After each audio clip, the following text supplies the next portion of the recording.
بسم الله الرحمن الرحيم. الحمد لله الذي أنزل على عبده الكتاب ولم يجعل له عوجا قيما لينذر بأسا شديدا من لدنه ويبشر المؤمنين الذين يعملون الصالحات أن لهم أجرا حسنا ماكثين فيه أبدا وينذر الذين قالوا اتخذ الله ولدا ما لهم به من علم ولا لآبائهم كبرت كلمة تخرج من أفواههم إن يقولون إلا كذبا فلعلك باخع نفسك على آثارهم إن لم يؤمنوا بهذا الحديث أسفا إنا جعلنا ما على الأرض زينة لها لنبلوهم أيهم أحسن عملا وإنا لجاعلون ما عليها صعيدا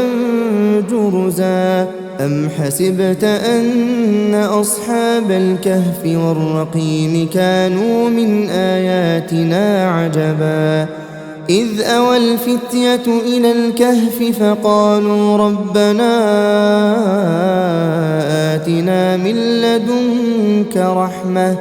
وهيئ لنا من أمرنا رشدا فضربنا على آذانهم في الكهف سنين عددا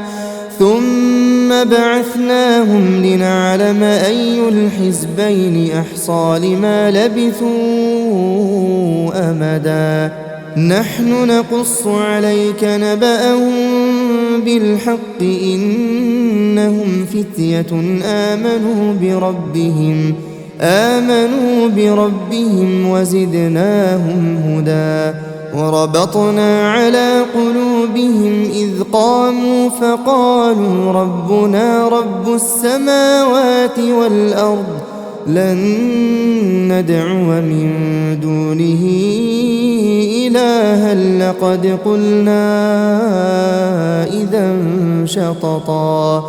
هؤلاء قوم اتخذوا من دونه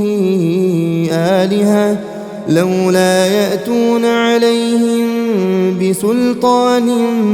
بين فمن أظلم ممن افترى على الله كذبا وإذ اعتزلتموهم وما يعبدون إلا الله فأووا إلى الكهف ينشر لكم ربكم من رحمته ويهيئ لكم من أمركم مرفقا وترى الشمس إذا طلعت تزاور عن كهفهم ذات اليمين وإذا غربت تقرضهم ذات الشمال وهم في فجوة منه ذلك من آيات الله من يهد الله فهو المهتد ومن يضلل فلن تجد له وليا مرشدا وتحسبهم أيقاظا وهم رقود ونقلبهم ذات اليمين وذات الشمال وكلبهم باسط ذراعيه بالوصيد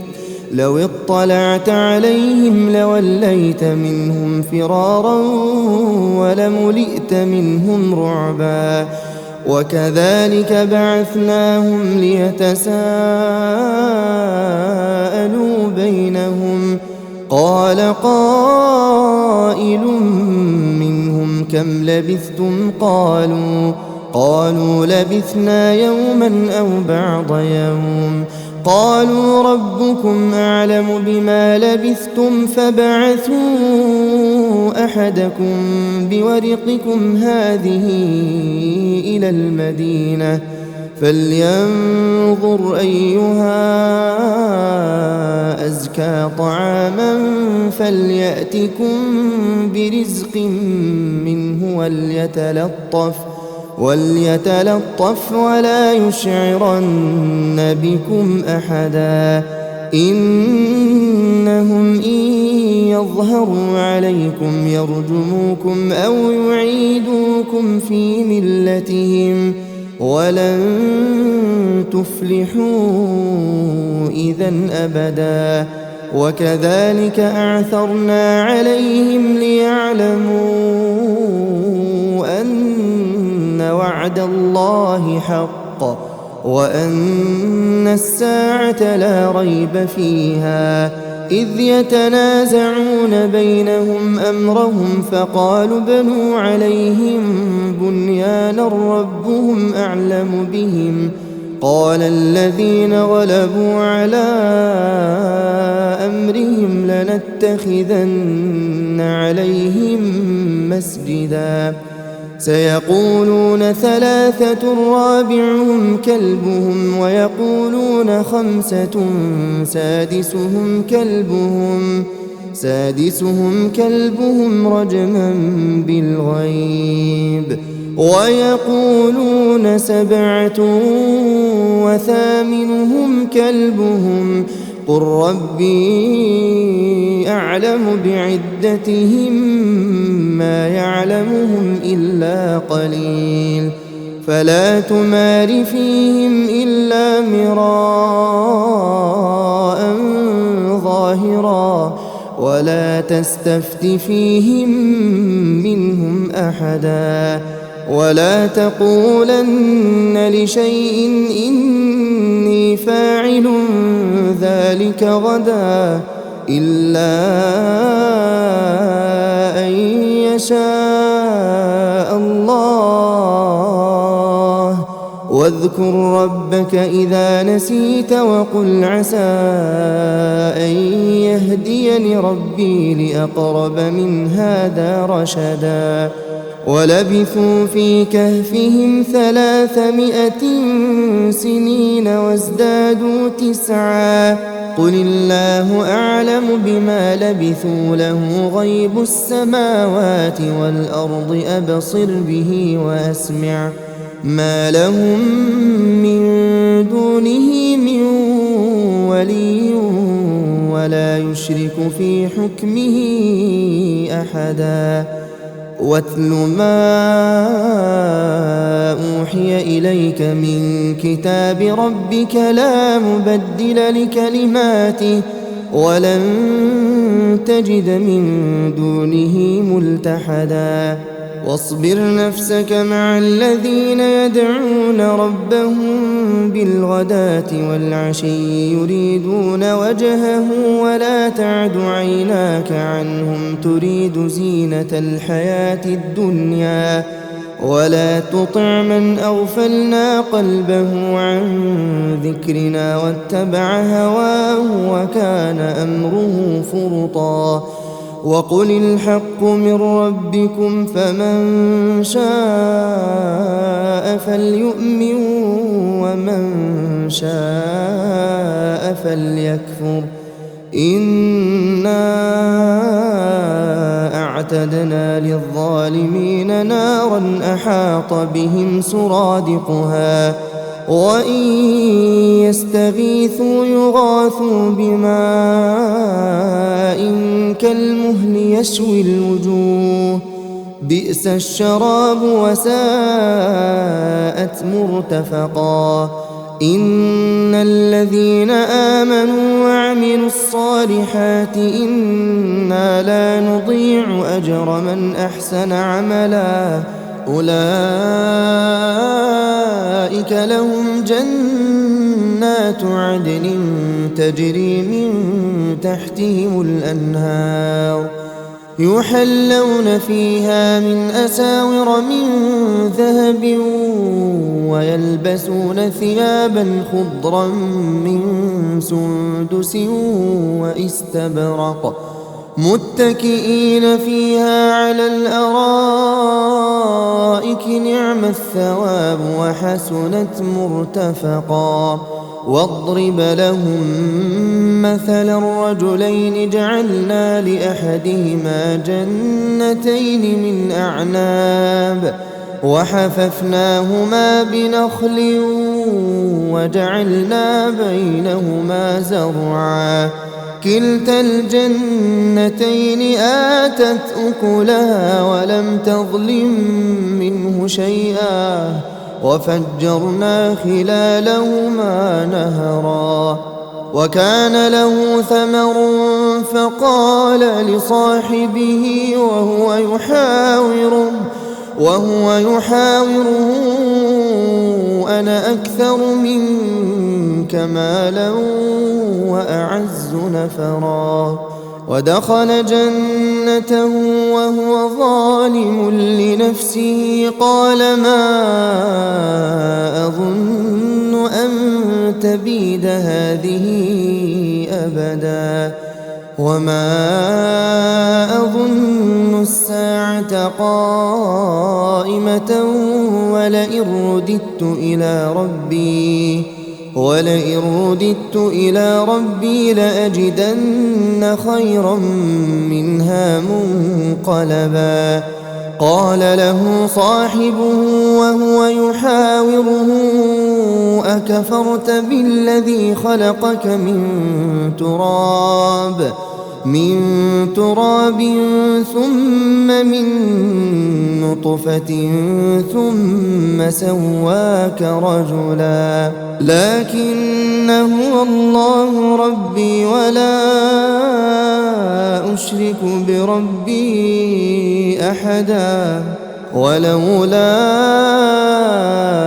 إذ دخلت جنتك قلت ما شاء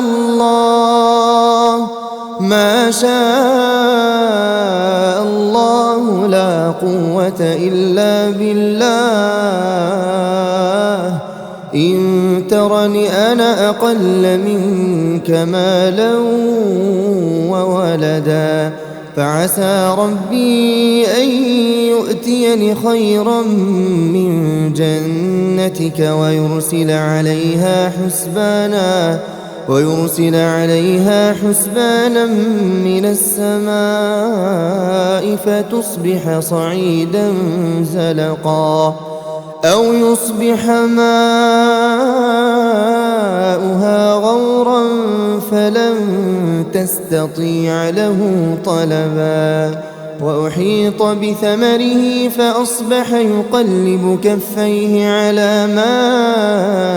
أنفق فيها وهي خاوية على عروشها ويقول يا ليتني لم أشرك بربي أحدا. ولم تكن له فئة ينصرونه من دون الله وما كان منتصرا. هنالك الولاية لله الحق هو خير ثوابا وخير عقبا. واضرب لهم مثل الحياة الدنيا كماء إن أنزلناه من السماء فاختلط به نبات الأرض فأصبح هشيما تذروه الرياح وكان الله على كل شيء مقتدرا. المال والبنون زينة الحياة الدنيا والباقيات الصالحات خير عند ربك ثوابا وخير أملا. ويوم نسير الجبال وترى الأرض بارزة وحشرناهم فلم نغادر منهم أحدا. وعرضوا على ربك صفا لقد جئتمونا كما خلقناكم أول مرة بل زعمتم أن لن نجعل لكم موعدا ووضع الكتاب فترى المجرمين مشفقين مما فيه ويقولون يا ويلتنا ما لهذا الكتاب لا يغادر صغيرة ولا كبيرة إلا أحصاها ووجدوا ما عملوا حاضرا ولا يظلم ربك أحدا وإذ قلنا للملائكة اسجدوا لآدم فسجدوا إلا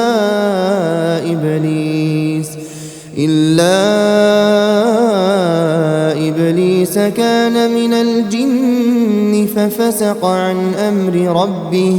أفتتخذونه وذريته أولياء من دوني وهم لكم عدو بئس للظالمين بدلا ما أشهدتهم خلق السماوات والأرض ولا خلق أنفسهم وما كنت متخذ المضلين عضدا ويوم يقول نادوا شركائي الذين زعمتم فدعوهم فلم يستجيبوا لهم وجعلنا بينهم موبقا ورأى المجرمون النار فظنوا أنهم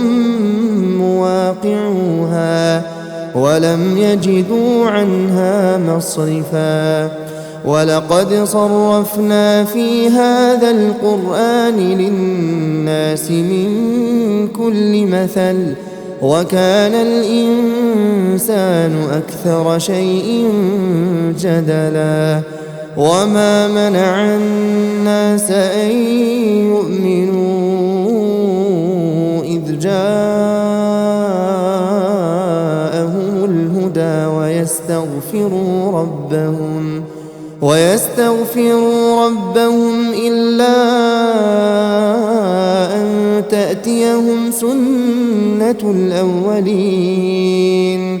أو يأتيهم العذاب قبلا وما نرسل المرسلين إلا مبشرين ومنذرين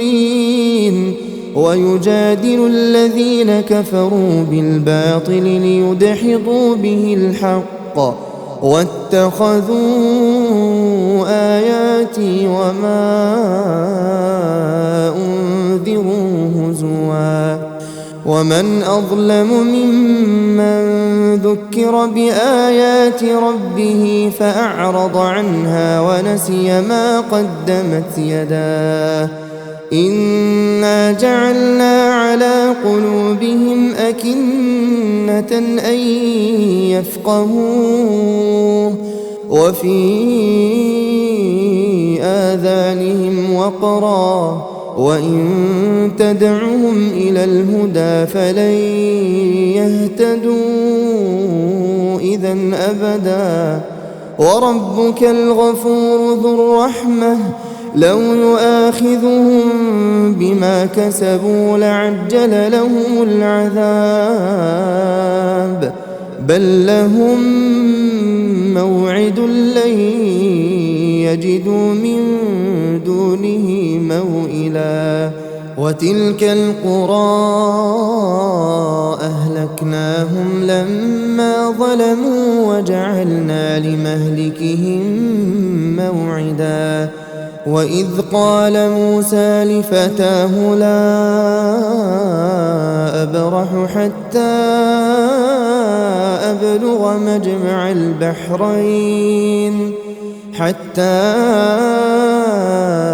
أبلغ مجمع البحرين أو أمضي حقبا فلما بلغا مجمع بينهما نسيا حوتهما فاتخذ سبيله في البحر سربا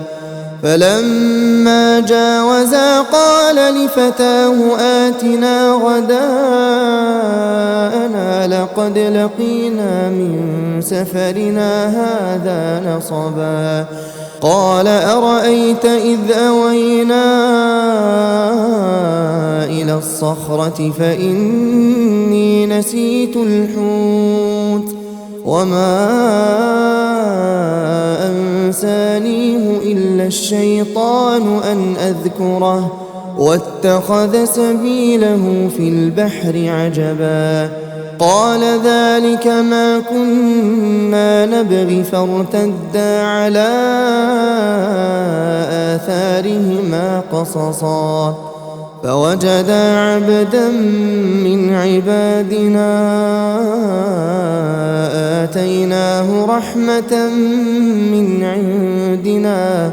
وعلمناه من لدنا علما قال له موسى هل أتبعك على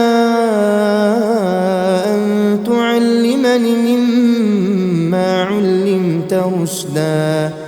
قال إنك لن تستطيع معي صبرا وكيف تصبر على ما لم تحط به خبرا قال ستجدني إن شاء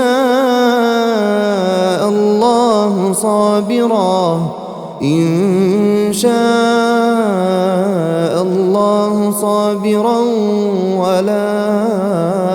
أعصي لك أمرا قال فإن اتبعتني فلا تسألني عن شيء حتى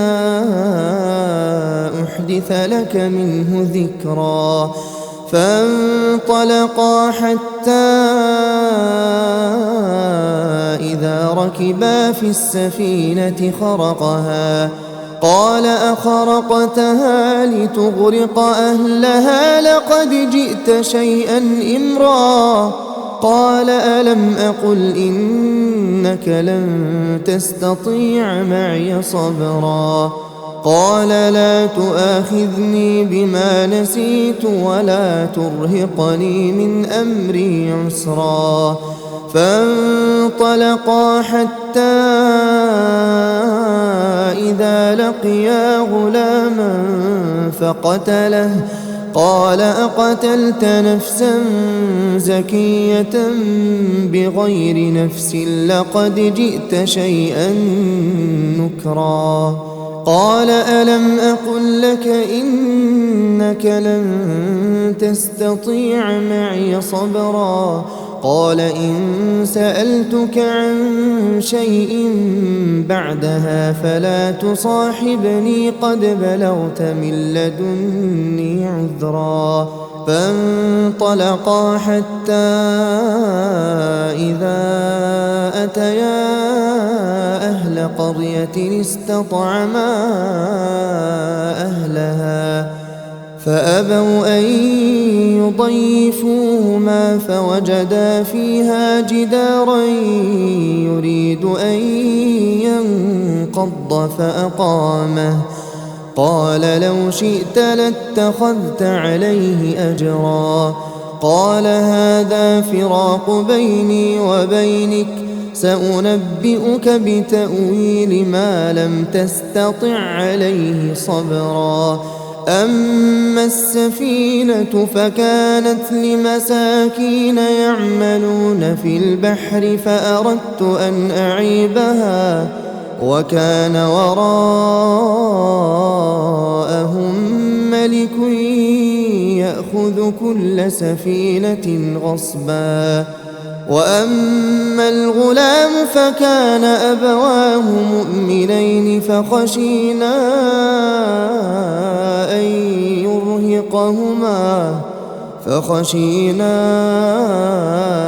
أن يرهقهما طغيانا وكفرا فأردنا أن يبدلهما ربهما خيرا منه زكاة وأقرب رحما وأما الجدار فكان لغلامين يتيمين في المدينة وكان تحته كنز لهما وكان أبوهما صالحا فأراد ربك أن يبلغا أشدهما ويستخرجا كنزهما رحمة من ربك وما فعلته عن أمري ذلك تأويل ما لم تسطع عليه صبرا ويسألونك عن ذي القرنين قل سأتلو عليكم منه ذكرا إنا مكنا له في الأرض وآتيناه من كل شيء سببا فأتبع سببا حتى إذا بلغ مغرب الشمس وجدها تغرب في عين حمئة ووجد عندها قوما قلنا يا ذا القرنين إما أن تعذب وإما أن تتخذ فيهم حسنا قال أما من ظلم فسوف نعذبه ثم يرد إلى ربه فيعذبه عذابا نكرا وأما من آمن وعمل صالحا فله جزاء الحسنى وسنقول له من أمرنا يسرا ثم أتبع سببا حتى إذا بلغ مطلع الشمس وجدها تطلع على قوم لم نجعل لهم من دونها سترا كذلك وقد أحطنا بما لديه خبرا ثم أتبع سببا حتى إذا بلغ بين السدين وجد من دونهما قوما لا يكادون يفقهون قولا قالوا يا ذا القرنين إن يأجوج ومأجوج مفسدون في الأرض فهل نجعل لك خرجا على أن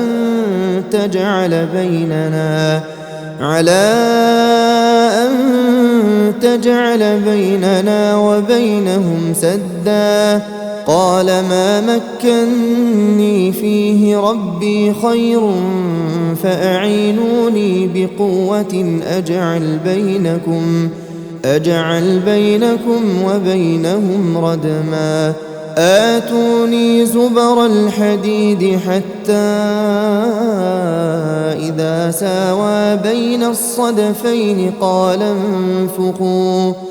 حتى إذا جعله نارا قال آتوني أفرغ عليه قطرا فما استطاعوا أن يظهروه وما استطاعوا له نقبا قال هذا رحمة من ربي فإذا جاء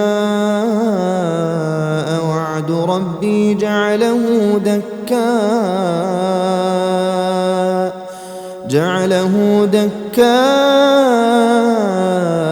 وكان وعد ربي حقا وتركنا بعضهم يومئذ يموج في بعض ونفخ في الصور فجمعناهم جمعا وعرضنا جهنم يومئذ للكافرين عرضا الذين كانت أعينهم في غطاء عن ذكري وكانوا لا يستطيعون سمعا أفحسب الذين كفروا أن يتخذوا عبادي من دوني أولياء إنا أعتدنا جهنم للكافرين نزلا قل هل ننبئكم بالأخسرين أعمالا الذين ضل سعيهم في الحياة الدنيا وهم يحسبون أنهم يحسنون صنعا أولئك الذين كفروا بآيات ربهم ولقائه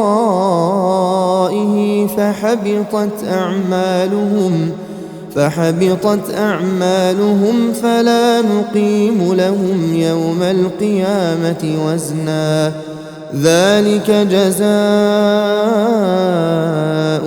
جهنم بما كفروا واتخذوا آياتي ورسلي هزوا إن الذين آمنوا وعملوا الصالحات كانت لهم جنات الفردوس نزلا خالدين فيها لا يبغون عنها حولا قل لو كان البحر مدادا لكلمات ربي لنفد البحر قبل أن تنفد كلمات ربي ولو جئنا بمثله مددا قل إنما أنا بشر مثلكم يوحى إلي أنما إلهكم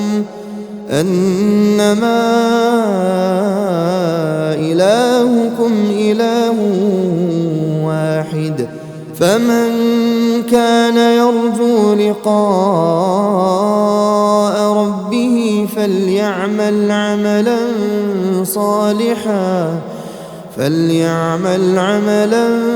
صالحا ولا يشرك بعبادة ربه أحدا.